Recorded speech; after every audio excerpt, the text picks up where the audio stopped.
Welcome to the I Hate Critics 1994 podcast. I am professional film critic Sean Patrick. With me is MJ. Hello. And Amy. Hi. Amy, the podcast is brought to you by Pontiac Fiero. No funny taglines. No, there is actually. I just refused to read it because they sent it over and they said, please say this. And I said, I think that's disgusting. It's super racist this time. What's that about?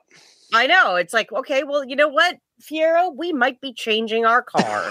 Maybe we're going to sponsor the Pontiac Grand Am. Because the Grand Am isn't as racist as the Fiero. Yeah. The Fiero is only as Pontiac. racist as the person who drives it. Let's be clear. You're only as racist as the car you drive. Brilliant. What do you think the minivan is on the level of racistness? I think it's just, I don't know. I mean, there's a Venn diagram of like Karens and vans and like racism. Yeah. And then you got Fuzzy who drives a white van. Which I wish had no windows because I think that'd be funnier. It's so much funnier. I don't need no windows in the winter, man. No, that's I'd be true. Freezing. That's true. Find us on the Facebook page that Amy occasionally remembers to update. I could tell you to go fuck yourself because I've been working on it all week. Ye of little faith, both of you. That's all I'm saying. Yeah.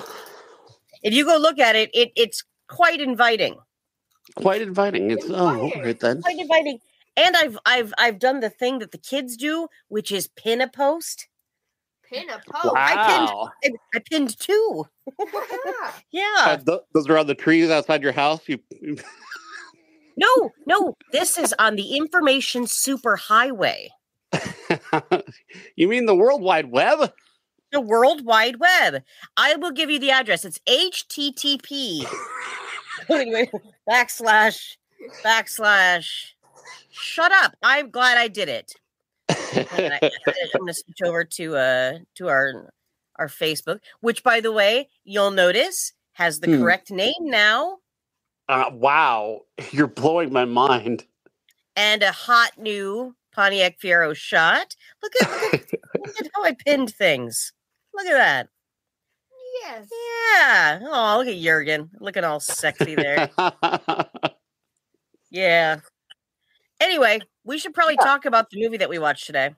Yes, the movie is called Intersection. It is starring Richard Gere, Lolita Davidovich, and Sharon Stone, and the story of an intersection of lives and an intersection of cars.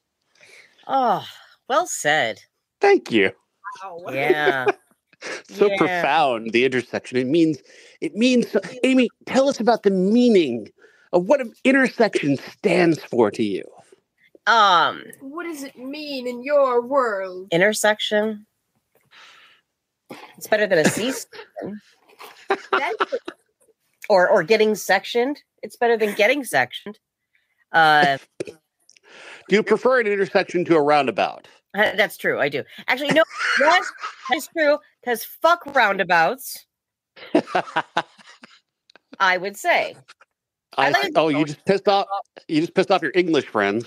Oh, yeah. No, I think they hate them as much as I do. But you know what? I hate worse? A cul-de-sac. Worst ever. Because it ends with sack.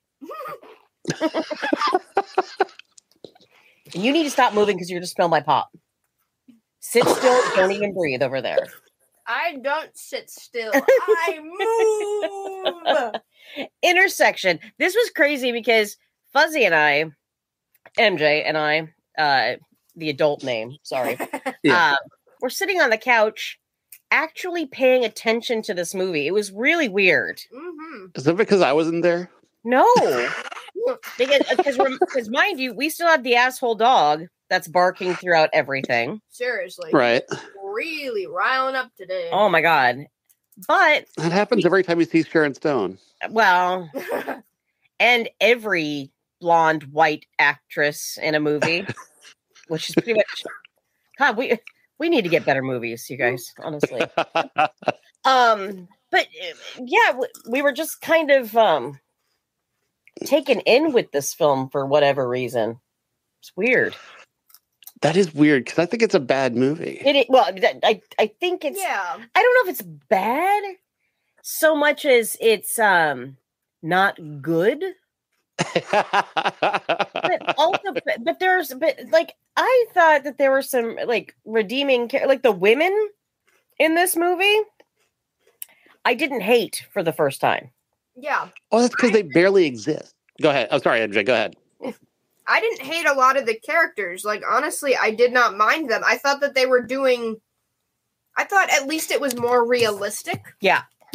A lot of the movies so far, like, some of them have just been really unrealistic. But this is like, yeah, okay, people do shitty things, and people don't always mean to do shitty things. It's true. Like, I don't know. That's just what I got from that. No, that's it, because we talked about that, too. It's not that they were greatly fleshed out, these characters, but we with the use of flashbacks, which by the way drove us nuts. It's like fucking whiplash with these flashbacks. Figure out which order you want these to go in, please. Yeah. Well, and we're talking about a movie that apparently is happening while Richard Gere is having a car accident, so he's having flashbacks within his life flashing before his eyes. Yeah, that's like the whole point. Yeah. Yeah. Well, he's got a terrible screenwriter in his head. Can I just say, and again, MJ didn't get the reference, will eventually. Richard Gere is an arrogant narcissist in this fucking movie, and beyond that, he was Neil Breening in this movie. He reminded me of Neil Breen. His acting sometimes came off as Neil Breenish. Wow, that is boldly mean. Well, I mean, there was, like, I was telling MJ, it's like, this was the period of time where Richard Gere was considered to be one of the sexiest men alive. Yeah, he was People Magazine's sexiest man alive. He was, again, I don't see that. No. And I felt like he was kind of oily. There was some sweaty stuff early on in the credits. The minute it starts and Fuzzy's like, oh, I guess we're just going right into the moisture. Gotta hit us with the 1-2 punch, right. Then they can get the rest of the movie done. Well, it's in every one of Lolita Davidovich's, whenever she signs a deal, she has to actually show her tits at some point. She has to. A tale of two titties, Amy. Tale of two titties, which actually, I would buy that porn. I'm not ashamed. But one is one person's and one is another person's. That's so great. Like, you have a tit and two different tits. You only ever see one of each person. You don't see the other one. So it'd be Lolita's and Sharon's then. Yes. One of each. Oh my God, it's so profound actually when you get down to it. That's what we pride ourselves on in this podcast. Yes. We're very highbrow. So much. So this movie is set within Richard Gere's mind as he's flashing back on his life as he's about to die in a car accident. Spoiler alert. Thanks for letting us know now. We flash back to him being in bed with Lolita Davidovich. They have an insane interaction to start this movie that I had to write down because she's in bed and he's like screwing around, writing stuff on her typewriter. But she wakes up and she says this: "Anyone home? Just us mice." Which I was so floored by. What the fuck kind of dialogue is this, right? So I had to look it up. Like, is this a reference to something? Indeed, it is a reference to Tweety Bird and the Putty Tat. Oh, so Looney Tunes. Sylvester and Tweety Bird, yes. But even it gets worse, though, guys. It gets worse because that reference is actually a reference to a racist cartoon about a black man hiding in a hen house when the farmer comes up and the black man says, and he says to anybody in there, and he goes, "Only us chickens." Oh my God. I don't know if I'm. What is it? What? Look at you. What? There was a line from Doctor Who that was only us chickens. Yeah. Oh God. Yeah. Ew. It was in my favorite episode of 9, or my favorite part of 9, which is the end with Rose and Jack, and he's talking to the child with the mask on. Oh. And and the child is asking, "Are you my mummy?" And then the doctor says, "No mummy's here, only us chickens." Yeah. Accidental racism once again. Well, I don't know if you should be embarrassed about all the info chasing that you did for this, since it started from intersection, but or we should all just be sad that was even in this movie. It was just so. You're right. Like, I noticed right away. It's a reference that I'm sure. Like, obviously, they didn't start the reference. They're referring to Sylvester and Tweety, I guess. Right? They didn't start the fire, is what you're saying. Next time I want you to just say it. Just say it. Yeah. They didn't start the fire. They didn't start the fire. They just watched it burn. They just watched it burn. Yeah. Like we all do every day. 90s people, yeah. Horrible people. Anyway.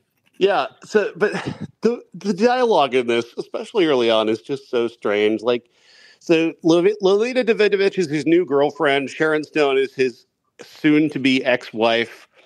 So he's not cheating. It's not like he's a completely awful human being. He kind of is, but he's not completely awful because he has moved on from his wife, and she knows that he's moved on. Right. Yeah. But so they're putting together a home together.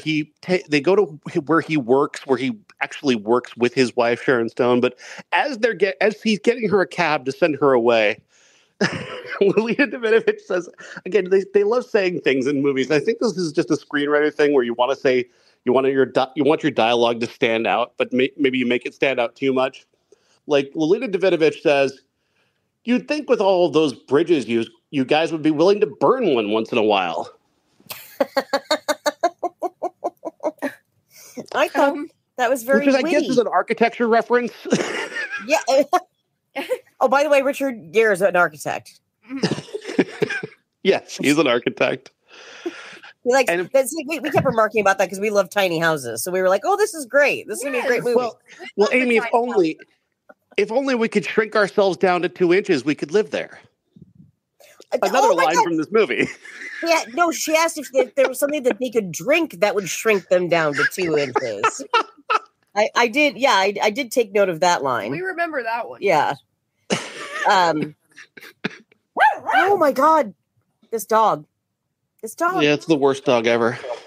I'm gonna put a pillow over her face. He's not the worst dog ever, you guys. And the more we talk about him like that, somebody's gonna call dog services and he's gonna be taken away from me. I feel like we would be taken away from him for our own safety.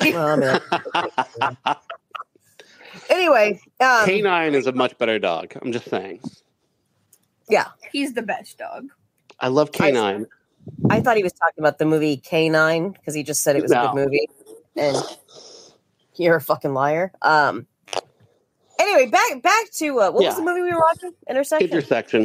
Intersection. So basically, early on, we see that, or we learn that Richard Gere, though he has Lolita, she plays Olivia, in his life, and he keeps telling her like how much he loves her, but he's very hesitant. Like, she's making all these plans for their future, and it seems like that's what he wants. But then we realize that he has this company with his soon-to-be ex-wife, and he's not exactly that sure that he wants to leave his wife either. He's not over her. Right, clearly. But what is irritating to me is that he has the audacity to be pissed off that Sharon Stone, his soon-to-be ex-wife, might be seeing somebody. Yeah. And from some angle, I get it. I don't like. I was talking about this earlier, that I get it from the angle of I don't want a random man around my kids or my kid that I haven't met. Right. But from her, no, you cannot be upset because she found somebody else. Right. Because it's over. Like, you moved on, she can move on too. Well, I think that was the confusion, though, that we were having was that it's like, God, we had to sit through, like, how many more, like, we're just imagining how many flashbacks we have to sit through to find out who's in the right. Yeah. You know? So I think that was the problem, is like, there'd be these scenes of flashbacks, and then they'd be done, and Fuzzy and I are like, whiplash, and then we're thrust into a different scene. So do we like this person? Which one do we like better? Do we have to choose? You know, I mean, it was just a lot.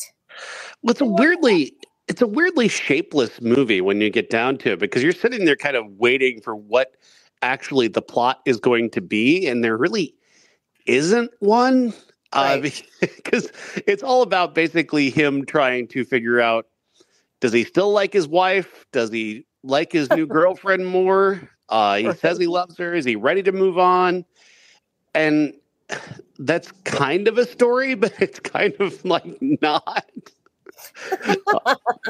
It's a lot of melodrama and a lot of nothing in the end, because who cares which one he picks? Honestly, like, these aren't great characters. These aren't, the women are not very well fleshed out. Right. Especially, like, Sharon Stone gets so badly mistreated as the wife. Like, first of all, you got him being like super jealous of her trying to move on when he already has. Right. But then he's like, is she his secretary? She's supposed to be his partner. She walks into the room and he starts dictating, like, she's come up with his schedule, and he's like, he's like summoned her to his office and shit. It's like, is she the secretary or the partner? What is she? Yeah. Well, I think that was the thing too. Like, right when we first see her, I looked over and MJ was looking at me, and I'm like, the scene ended, and MJ's like, okay, that was weird. Yeah. It was a really weird situation. Like, their whole interaction just felt off. Mm-hmm. And at first, like, when she said dad, I wasn't sure I wasn't sure who she was. And then I wasn't sure whether she was his sister. And I was like, what is that's not that. And then it went on, and it was like, oh, okay, ex-wife. That makes more sense. But I was confused for a minute, and I was like, okay, sure. Who is Neil other than Dr. Exposition? Who is Neil? I thought at first maybe that was Sharon Stone's dad, but then I got that wrong when we saw the flashback of them being at the house. Right, because that's they showed her dad in that scene. So who the fuck is Neil? Why the hell is Neil here? Nothing against Martin Landau, but what the fuck is Neil doing here other than, like I said, exposition man?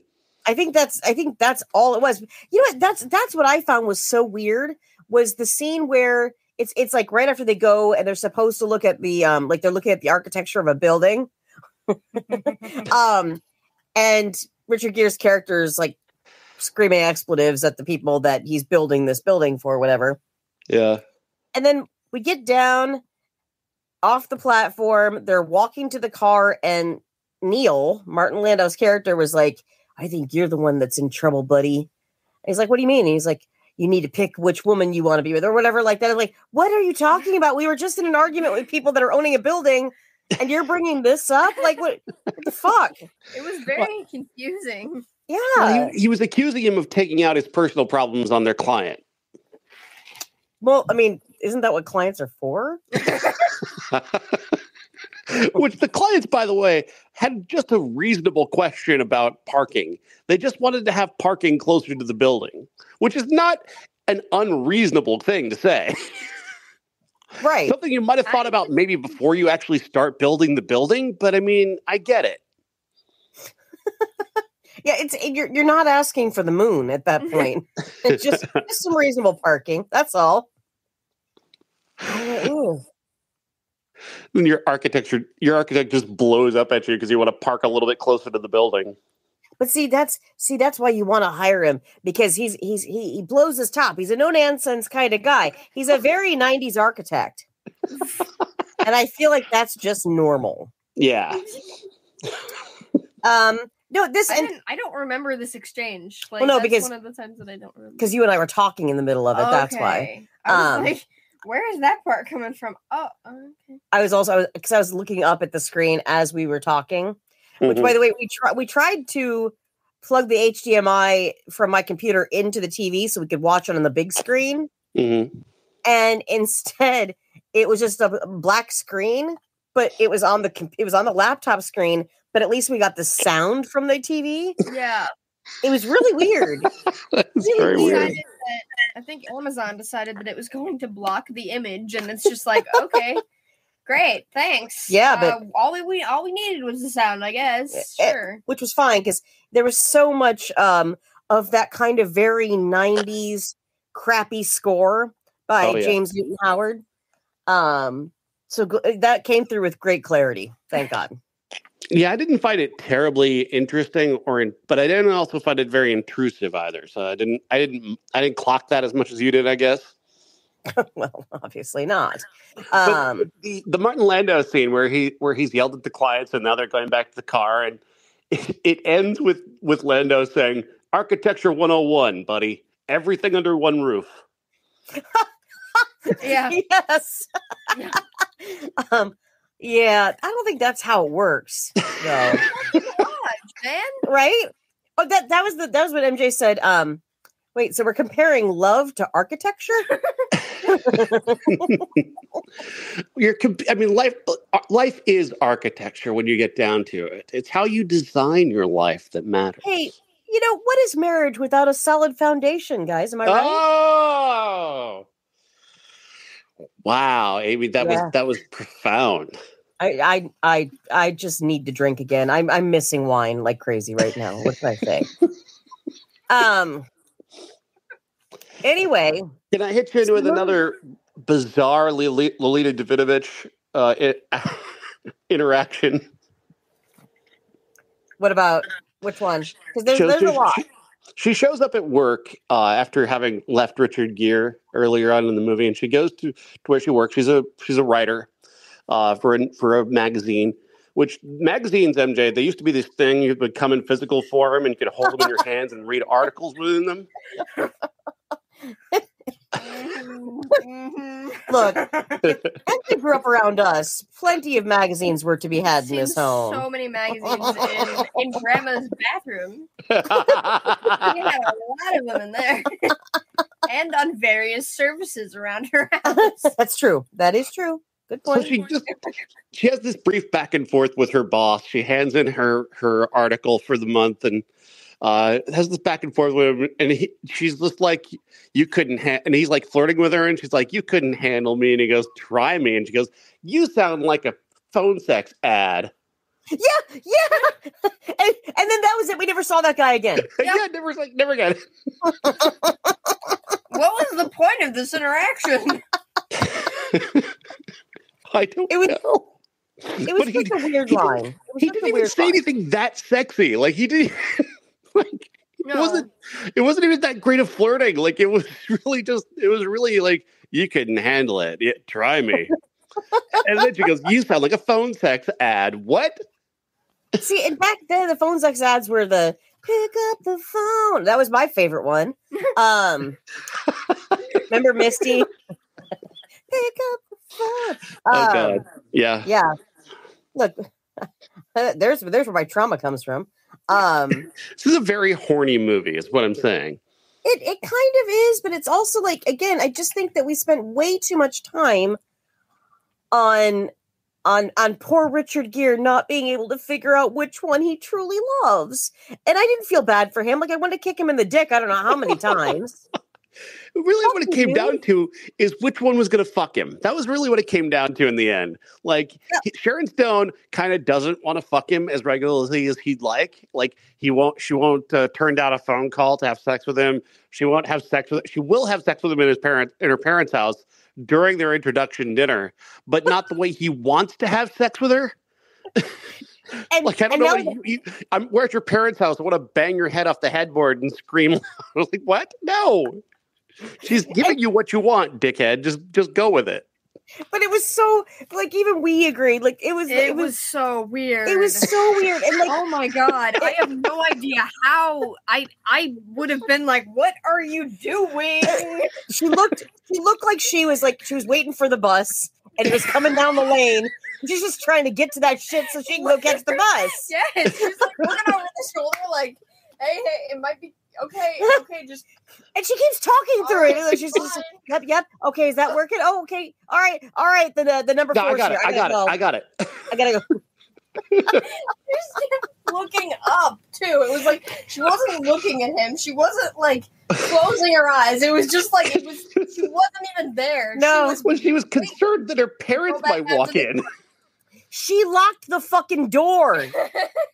You're gonna be fine. Get your rocks off and then go back downstairs. Or maybe find a more appropriate time to have sex, maybe. I'm not no. It seemed like she didn't. Well, if she didn't want to, then she should have just gone back out there. Well, yeah, because she did get up a couple of like we actually thought she was going to leave the room. Yeah, we thought she was going to leave the room, and then she locks the door, and we're just like, oh, okay. And can we just talk about first the breakneck pace of that fucking sex, whatever the fuck that was. It was not sex. It was not sex. It was it was like a business transaction. It was. And I think you and I both just felt really disappointed and sad inside after it. What did you? Was she at the end of the sex scene? Was she telling him to clean up and come down, or was she telling him to finish himself off? No, I think she wanted him to clean up. But here's the thing. A, she just got right on him, so she clearly had no underpants. 2, he's going to be sliding down her legs for the next hour and a half, which really drove me nuts because that dress looked fucking expensive. Seriously, that was an expensive dress. No, honestly, there's no way that character goes around without underwear. She just moved him to the side. There's just no way. Like Barbie, she comes with underwear, like the 90s Barbie. That's just built on you. That character, the way she played it, that character wears 2 pairs of underwear. So here's one from Rotten Tomatoes. One of the PJ Navarro says Sharon Stone and Lolita Davidovich's characters are essentially just nauseating ciphers built around Richard Gere's incredibly narcissistic and leniently portrayed architect. Yeah, that's pretty accurate. But see, here's where I disagree with that because both MJ and I found that we sympathize with both women, I think. Yeah. And that we didn't hate the women of it all. But they are thinly drawn. I mean, that's right.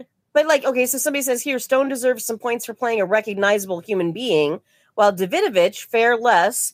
In an underscripted part, but what sabotages the story altogether is Gere's boundless narcissism. See, I said this, and everybody agrees with me. Because I'm right. I will say this, in terms of recognizable tropes and such that it would normally bother me. Here's a guy who's married to Sharon Stone and having sex on the side with Lolita Davidovich, and I'm like, I would not believe this if it were anyone other than Richard Gere, because with Richard Gere, I kind of buy it. I kind of get it. Yeah. I can look at that and go, that guy could do that. When Adam Sandler does that, and it's you're supposed to believe that Sandler, Jessica Biel, finds Adam Sandler sexy, or Kate Beckinsale finds Adam Sandler sexy. There's just no fucking way that works. But Richard Gere does this, and I'm like, yeah, okay, I kind of get it. Adam Sandler having that done is kind of like how real Sharon Stone's hair looked with extensions. Very similar in comparison. And that drove me nuts too after that sex scene. And her hair's all disheveled, and it's like, love, you gotta brush that hair. We all know. We all know. Fix that hair. Or at least give it another 2 tracks. Make it thicker in the back. So we can't just see that it looks like you're just basically taping on a rat tail to the back of her head. And then they keep tying it up, twisting it up, and putting it next to her head like a little cinnamon roll. And I don't. They did keep doing that. They kept doing it. It drove me fucking nuts. And then there's a scene where the entirety of the scene is centered, all you can see in the scene in the bathroom where he's trying to have sex with her is her hair. That's all you can see. It's front and center, just there for the entire scene. Okay, but again, here's the believability rating and how it goes down in that scene. Because again, if he was, in fact, not to me, but to everybody else, the sexiest guy on the planet, how the fuck would she dare to take a fucking phone call when he's trying to get at her right there? I mean, yeah, I just, that was a weird scene. It's sort of, because I guess she's portrayed as being very cold in the movie, which I don't think is necessarily a fair description of the character. No, not it's at his all. perspective of the character. But he's also so horny that he needs sex at every minute of the day, apparently. I mean, I'm all for that. Anyone is going to come off frigid compared to him. Except for Lolita. Because I don't think she does. I did think that it was... the way that he played it felt more like he was in love and she wasn't, and that's how I thought it was. And then then him and the other girl, though, they seemed like they were in love. Yeah, right.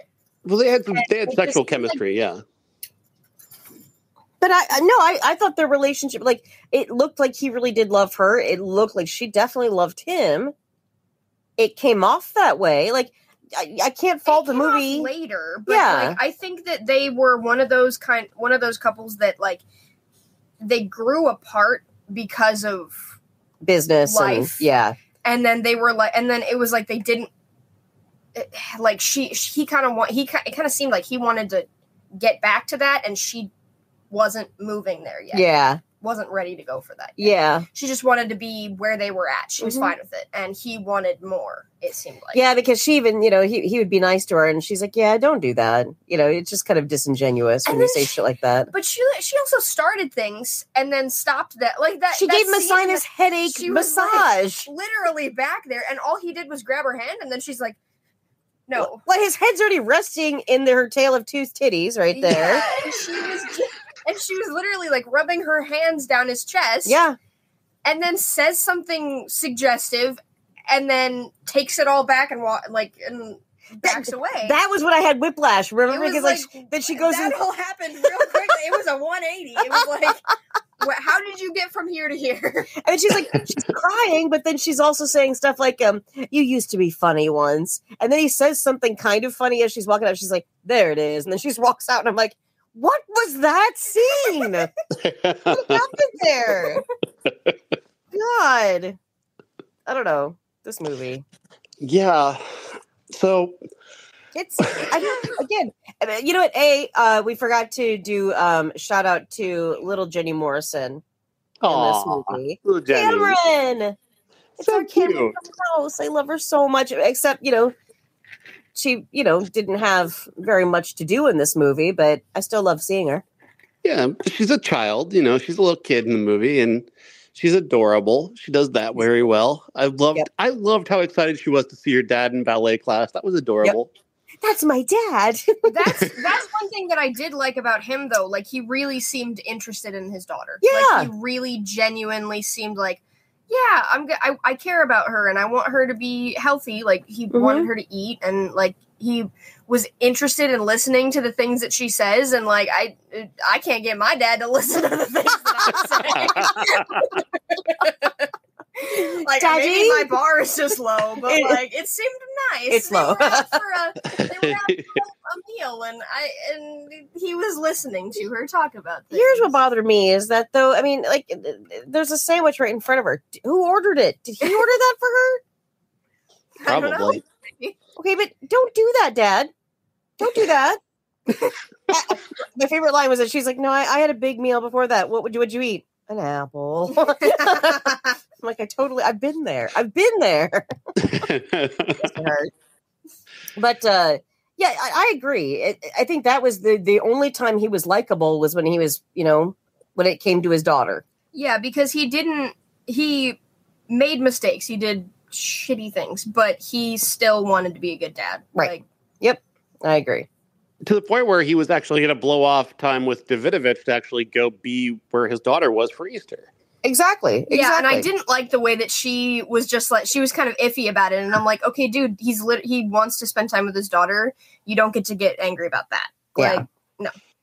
Yeah. At the same time, he should have worked a little bit harder to try and integrate her into his life if that's what if that's what they're going to be, if that's what they're going to do. If he's actually committed to this, he should be trying harder to integrate. Like when Davidovich had to do all the work, like he does introduce her to his daughter eventually. They have a lunch together. The daughter is being kind of bitchy because she doesn't want this woman in her life, which is understandable. And he makes Davidovich do all the work in that scene. Yep. All the heavy lifting. To her credit, she jumps right into it and does, win the daughter over. But at the same time, he does nothing to help. No. And it shouldn't have gone south. Although, imagine. There is just one thing, is that you don't want to force a relationship with someone. Mm-hmm. You want it to happen more naturally, especially in a situation like that. You do not want to push them into that, because if you it will only cause them to resent you if you try to push them into having a relationship with someone that you just started dating. Hey, Sean. It just...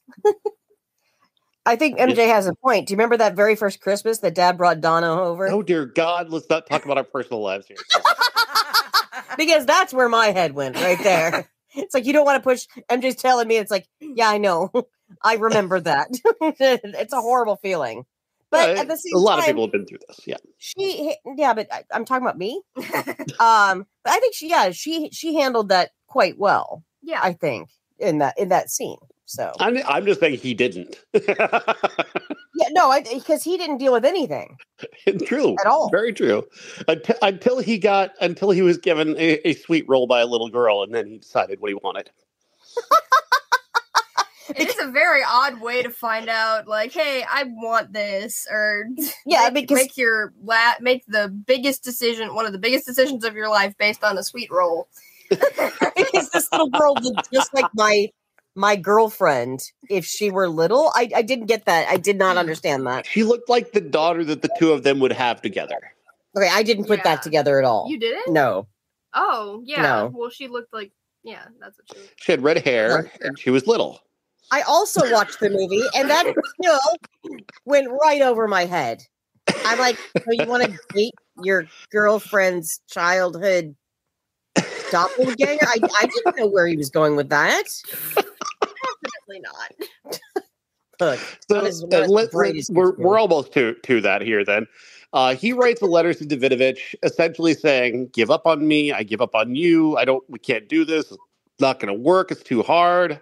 Find somebody who doesn't have a history, which is like, what the fuck kind of dumb shit? You're in your 40s. I think it's going to be pretty fucking hard at that point to find someone who does have a fucking history.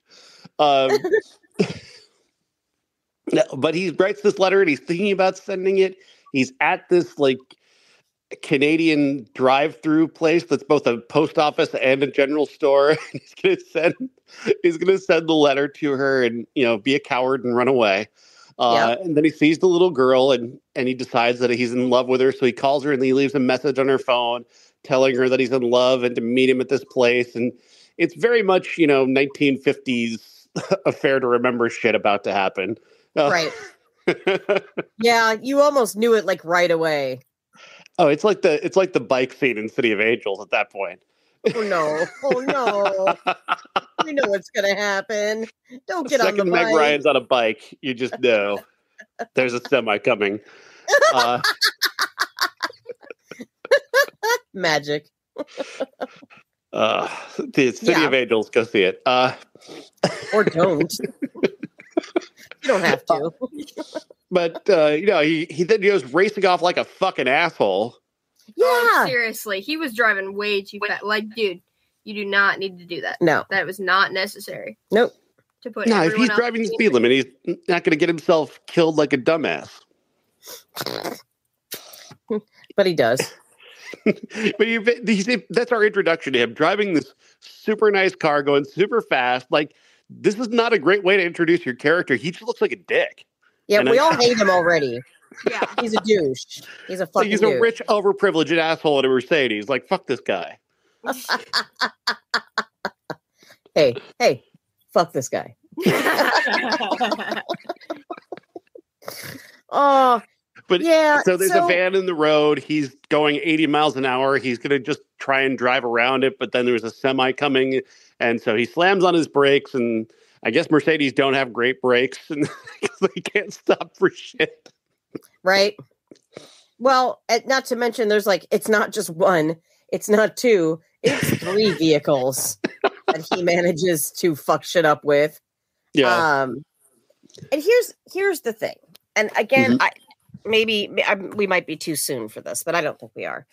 We're getting to, since we all know that this film exists for, just via flashbacks and, just Gere's narcissism all the way throughout the movie. Right. We get to this point where I think the movie, had he just gotten killed in the car and the movie went to black and it was over, I might have liked this movie. Seriously? It just had to keep going. But then it just had to fucking keep going. It's like we had to watch the accident in slow motion, 1. Then we had to watch it actually happen in actual time, 2. Then we have to watch him go to the fucking hospital. And then we have to watch him, in all of these, afterlife kind of things that were happening. Like, just, can we just let him go? Just let him go. The whole point of the movie is what happens at the end between Sharon Stone and Lolita Davidovich. You have to have that scene. That's the point of the film. Strongly disagree. But before we get to that, while he's having these while he's at the hospital, there's this scene right where he's having all these like visions of his life, and he's like having a vision of his family, floating away on a boat, and then there's Lolita Davidovich comes swimming up to him naked. And he decides to follow her down into the depths. Yeah. Somebody put on IMDb this as trivia for this movie, and I find this to be fucking hilarious as an observation. Vincent, while in purgatory, follows his girlfriend down the water thinking he chose her, but he didn't realize that that is how he dies. Going down in the darkness in purgatory means he died and went to hell.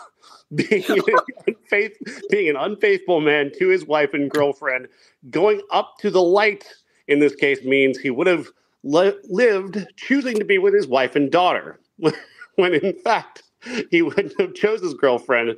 He would have went to hell. I guess he went to heaven if he got back to his wife, and hell when he went with his girlfriend. So if you have to be married and have a child to go to heaven, you don't, you go to hell. Wait, so did some youth pastor write this? Because it sounds very youth pastory, doesn't it? It does. For all sure. The youth pastor energy there. Look, you're giving off some severe youth pastor energy right now. TikToker. Oh no, don't do it. He's not actually a youth pastor, but everyone says he looks like a youth pastor. Oh, yeah. I think if you have the look of a youth pastor, you should probably just be a youth pastor. Get it over with, He could be a good youth pastor. He's a comedian, so...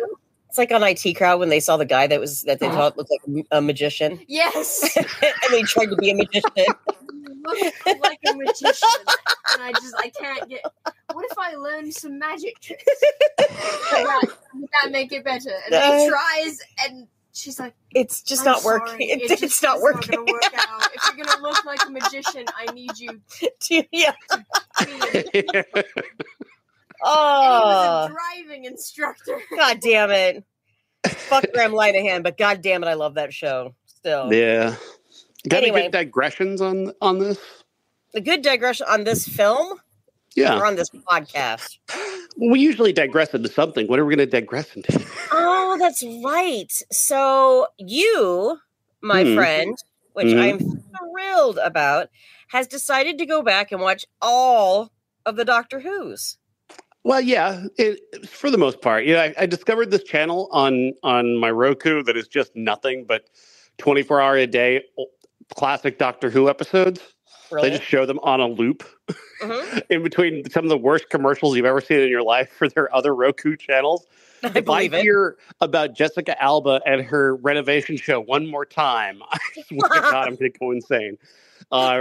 Emerald has a channel, so they're taught that commercial comes up constantly. And these guys who make Lincoln log houses, they have their own channel, I guess, and they're driving me insane. But nevertheless, regardless, yes, I am watching old Doctor Who episodes. And so far, like, tell me this though. I think you were talking about this. They don't show the first 3 Doctors.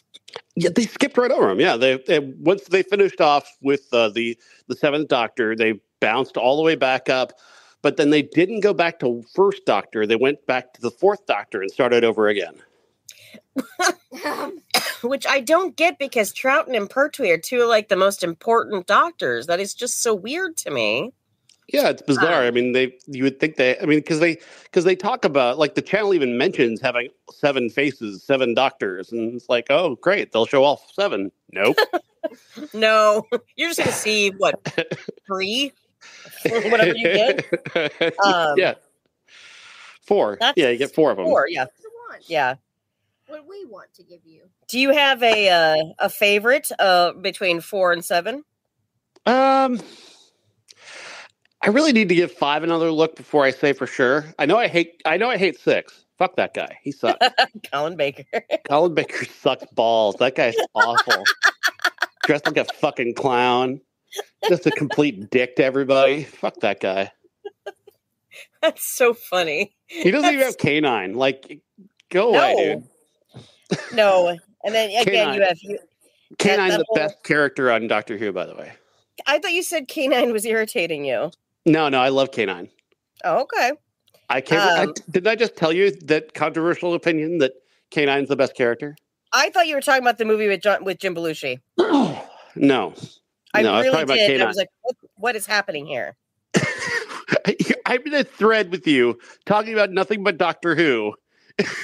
And I mentioned Canine, and you don't know what I'm talking about. I thought you were talking about the film with Jim Belushi. I swear to God, you did. I did. Like, okay, that's really controversial, dude. What the fuck are you talking about? And then I just I left it because you left it, and I'm like, well, I guess we're just gonna leave that there and not talk about that. So it turns out you were actually talking about K9 from Doctor Who. That's what I thought.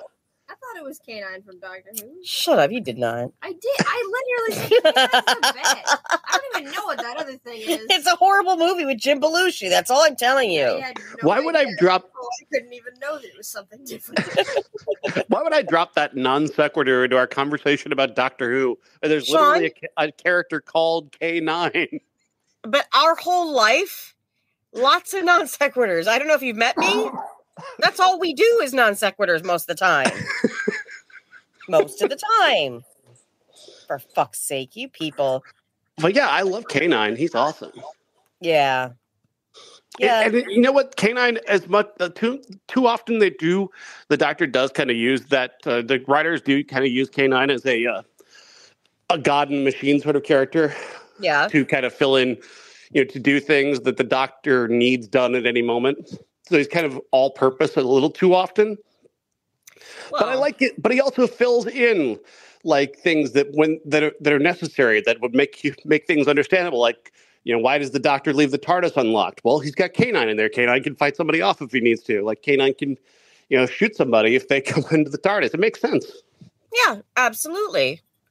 Oh, does everybody remember School Reunion? Oh, I just watched that the other day. And he blows up the Krillitanes, and the school blows up, and then Sarah Jane cries because K9 was in there. Oh, and then he builds her a new K9. Oh, I love School Reunion so much. It's such a good one. Yeah, it's a great episode.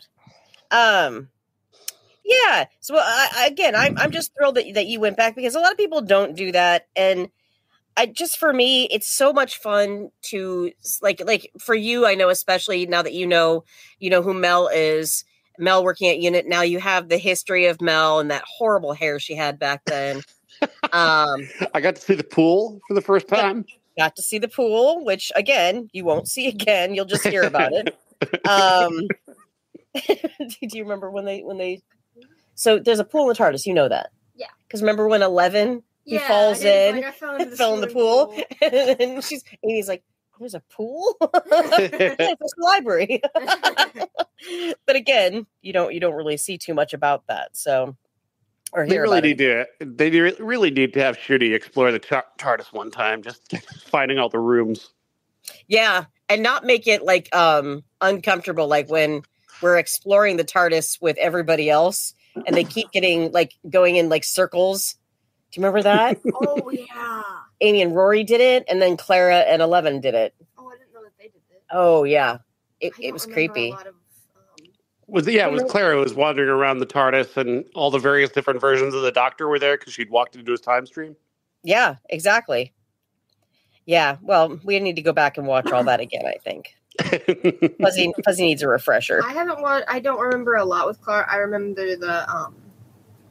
the important things where like she was throughout history. I remember those things, and then I remember a little bit after that, but not much. Do you remember the first episode that she was on where the spoon heads? Remember? Yes. Okay, because that was awesome. That was one of my favorite. The Bells of St. John, one of my favorite episodes. We need to bring back the Candyman. The Candyman needs to return and be a character on this show. The Candyman. That again, people always make fun of old Doctor Who when it comes to the villains and how they look. One of my favorites is from Ark in Space. And you could tell it's bubble wrap, just spray painted green. It cracks me up every time I see it. I watched where the villains were there. I guess that wasn't their full persona, but they were like projecting themselves onto the planet, and it was just Mylar, just kind of shaking the Mylar. Straight up Mylar. Say, when you're watching it, did you have you happened to across the episodes with Benedict Cumberbatch's parents? No, I don't think so. Okay, if I did, I didn't notice. So his mom was, I think she was on two different Doctors. One of them was McCoy later on. And then also Emma Thompson's mom, Phyllida Law, was also in a couple of Doctor Who episodes that you watched that you probably didn't realize. Yeah, so, no, I would not have noticed that. No, I'm just a wealth of fucking knowledge over here. It's not my fault. I was just watching one today, and I can't remember the name of the villains, but they had these giant heads, and they were invading a planet. There was supposed to only be one of them, but then he was bringing over all of his friends to destroy the planet. And they just had these giant heads that looked like dog heads. Yeah, you're McCoy still, right?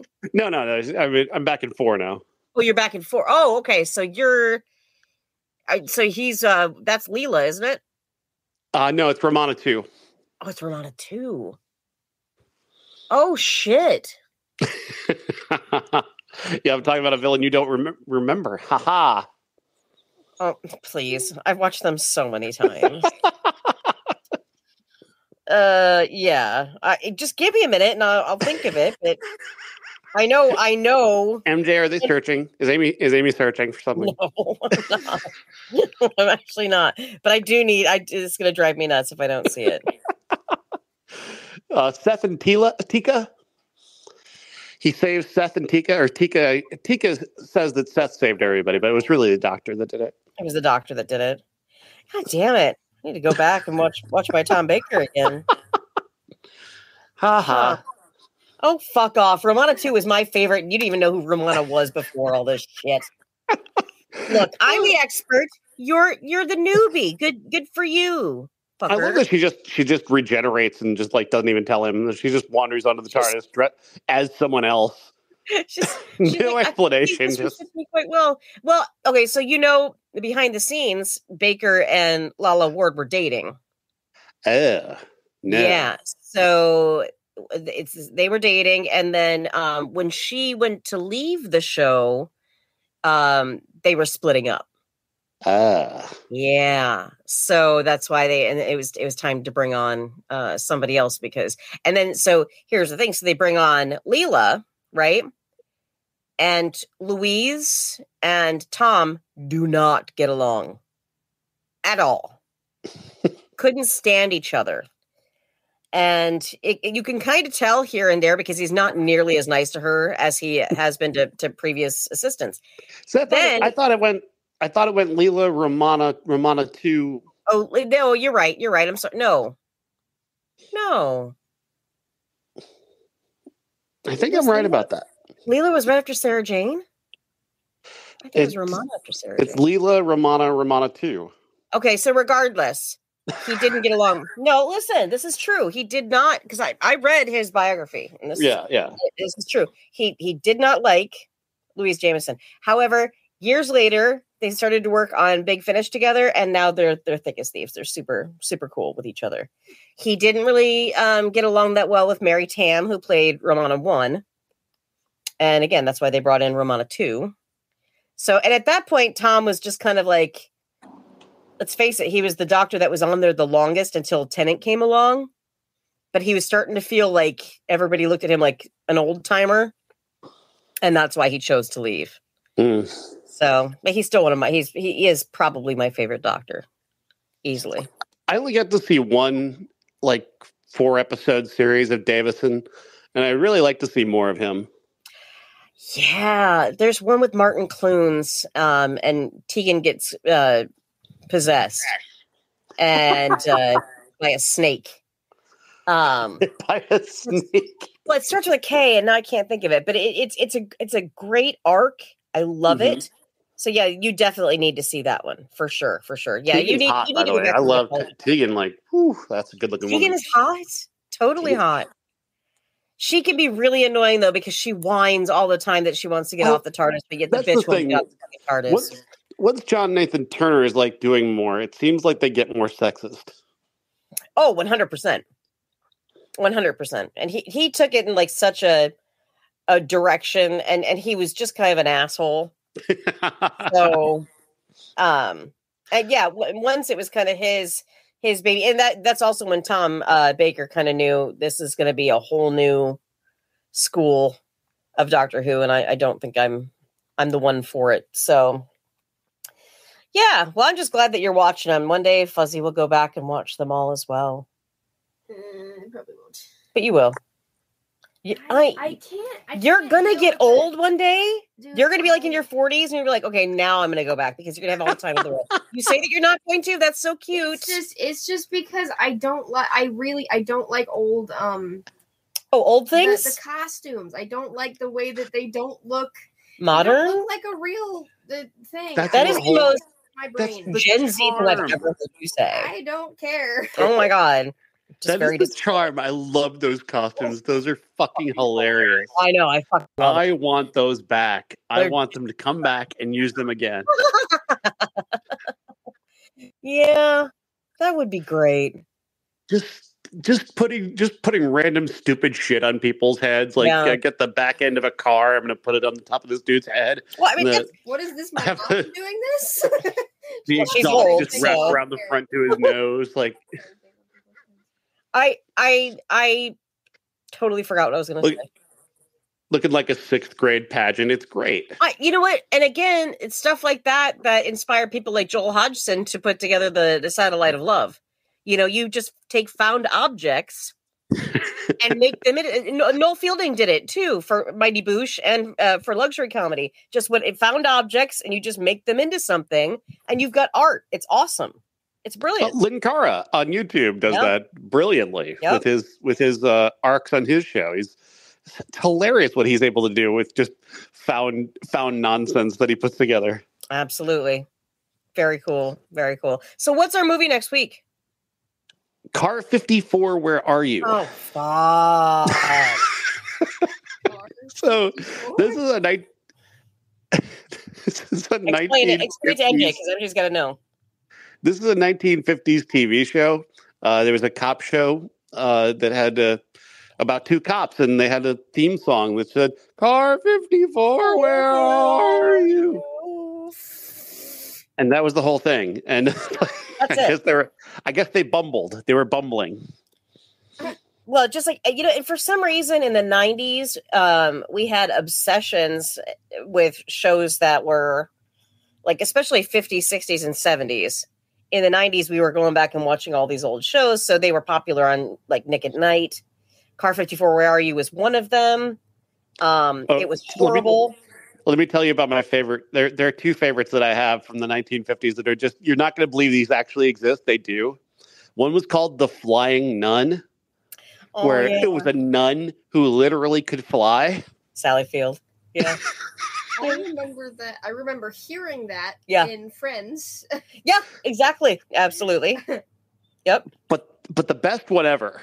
The best one ever is My Mother's a Car. I knew he was going to say A that. guy's mother died and went into his car and became his car and would interact with him as his car. Mind you, this is all going on at a time where a show called Mr. Ed was so popular, which is a talking horse.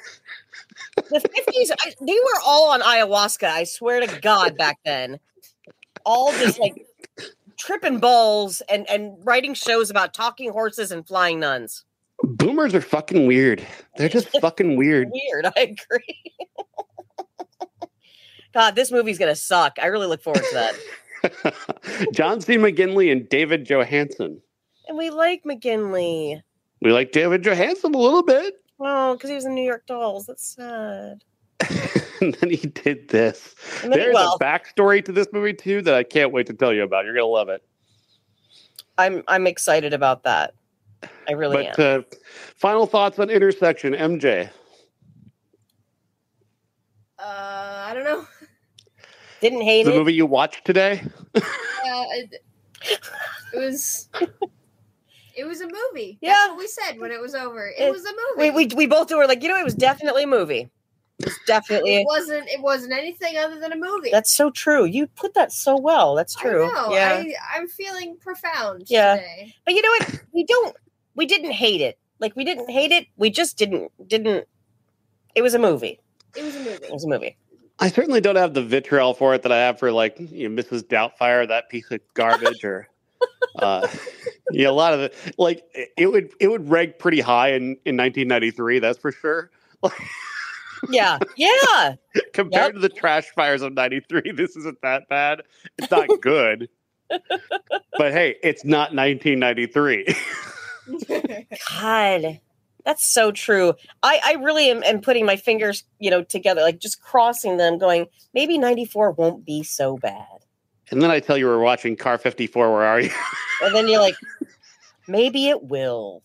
But maybe. At the same, I've been watching, like I said, we talk about this a lot, but I've been watching a lot of MST with all the commercials, and I'm seeing all the trailers for movies in 94, and I'm like, oh, wait till we get to that piece of shit. I cannot wait. So we've got a lot of them coming. I can't wait. All right. Amy, our show is brought to you by the Pontiac Fiero. It's the only car with carpet on the roof. Depends on what kind of carpet you're talking about. Oh, does it match the mud flaps? The drapes? I don't know. The Pontiac Fiero. We've got drapes on the windows. Yeah. Pontiac Fiero. Yep. That's all. Terrible move. Terrible. Awful. Okay.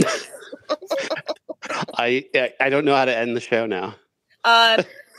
Check out our Facebook, please. It is updated. We update it as soon as we get the videos. We also post Sean's written reviews from Vocal Media on there, so you can read it before you listen to us bitch about it.